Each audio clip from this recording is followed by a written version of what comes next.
Coverage of the Carlee Russell case. WVTM 13 has team coverage for you tonight following Russell's release from jail. Chip Scarborough is standing by for us in Hoover this afternoon. Yeah, we begin with WVTM 13's Lisa Crane live in Birmingham. Carlee bonded out earlier today, but this case is far from over, Lisa.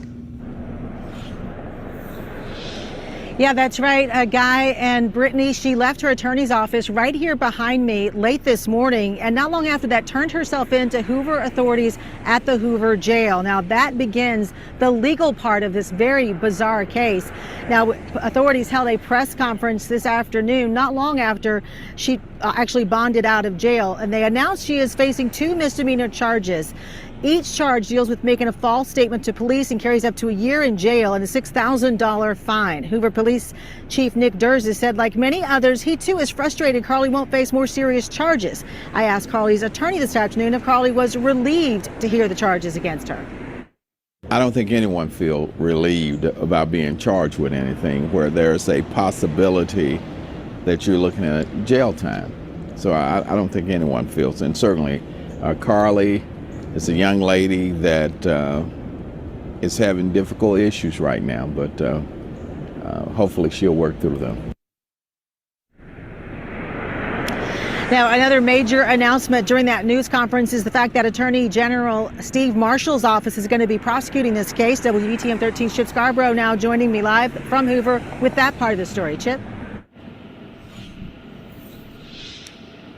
Yeah, Lisa, Attorney General Steve Marshall says he plans to prosecute this case to the fullest. He says he agreed to take on the case after being asked by the Hoover police chief himself.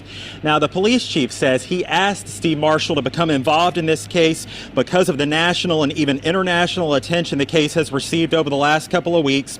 Marshall says the monumental work of the Hoover Police Department resulted in the charges announced today. He says both state and federal law enforcement also played a role. And Marshall adds countless hours were spent and numerous resources used to search for Carlee Russell, a woman believed to have been abducted. Then there were volunteers who searched as well. We intend to fully prosecute this case and look forward to working with the Hoover Police Department moving forward. We also would tell you that we will continue to monitor this investigation to determine whether or not there are any additional charges that need to be brought, and we'll evaluate those as the facts are presented.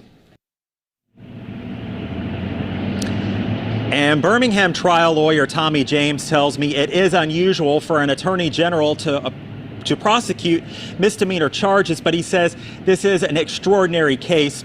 He also adds that while the charges may not be what some wanted, he says they're still serious charges. Live in Hoover, Chip Scarborough, WVTM 13.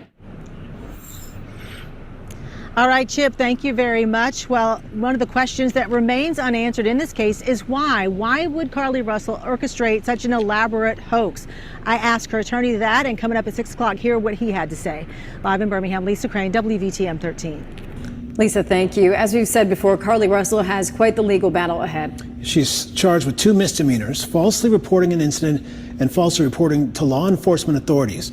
If convicted, both charges carry a penalty of up to a year in jail and a potential fine of up to $6,000. Yeah, we'll continue to follow this case closely for you. Once Carlee heads to court, we will update you here and on our free WVTM 13 app.